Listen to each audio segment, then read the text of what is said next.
They're not ready. 3 more seconds. Oh.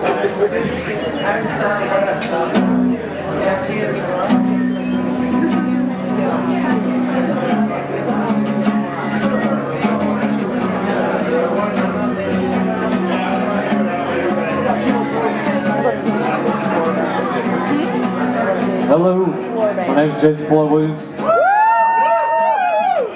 and I'm with bEaRdO bAnDiNi. Yeah! No, they're not my band. They're their own band. They're the company name. They're just accompanying me. Ready, ready? Ready? This first poem's called Crying Psychosis Wolf. And there's a quote at the beginning of it called clickety click click click. I can hear your brain working from here. It's Humphrey Bogart in Desperate Hours. I was just gonna sit there. Among the most recent mental protests that have sent my Aunt Lynn's brain into an ant farm of flood preparations is her grown daughter moving back home. It's an abandoned home, a shell. Lynn lives 20 minutes away with her husband, his dying mother, permanently curdled in a queen-size bed, with the soaps always blasting, and a nursemaid that may have a box full of condoms decomposing narcotics into her stomach. The vacant house isn't Lynn's, it's her mother's, who has paid for it 3 times while Lynn's career as a nurse slowly deteriorated from drugs and booze, a roller coaster with loose nuts and bolts, an asteroid in the atmosphere. Lynn's clothes are still in the house, though. That's her worry. Mounds of clothes forming into cliff gradations. Here you can see the polyester era, and below that is the denim era. Racks of clothes pressed so Subway panic-stricken tightly, so Chinese restaurant aquarium close, that you can see the pantsuits smeared against the windows, waiting for a reason to break out. It's almost menacing, like barracudas in a kid's pool. That's why Lynn's been calling various relatives saying, I'm being held hostage. They're letting me make a few calls. And they feed me, but I'm still a hostage. Yes, I'm calling from home. Everyone's here. I can't escape.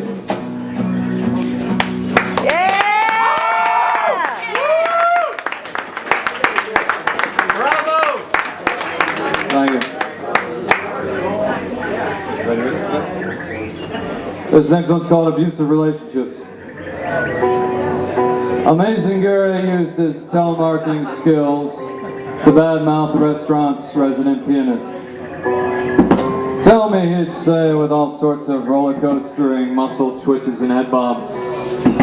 Does anybody tango or waltz or feel entertained when old Jim Lake is playing piano? The thick Italian restaurant owner, who may or may not have been Bruno Sammartino's uncle, said, no, no one a dances, no one a twists. Well, there you go. I'll entertain him. So Amazing Gary showed up on a Friday night with hidden vision line in his sleeves, coin tricks in his pockets, fake thumbs with pulsing red lights, and he swaggered table to table, pushing his magic act and kicking dirt on Jim Lake's entertaining corpse whenever he could. Some relationships begin like that, ruining a previous guy's rep. My wife's friend Tina hooked up with an old flame after the divorce, and every chance he got, he'd remind her of her ex-husband's infidelities. I'll never cheat on you, sugar. Bob's a son of a bitch. He's got it coming.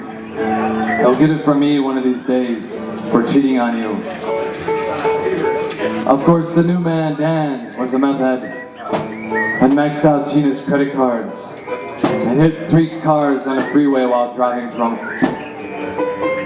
I told Amazing Gary, after he said they still hadn't put his name in the paper yet, but still had Jim Lake's name listed, keep referencing the points that no one danced after eating their spaghetti dinners when Jim was there, and keep reminding them about the mistake in the newspaper Oh yeah, to watch myself in the parking lot afterwards. You never know about these piano players and their itchy fingers.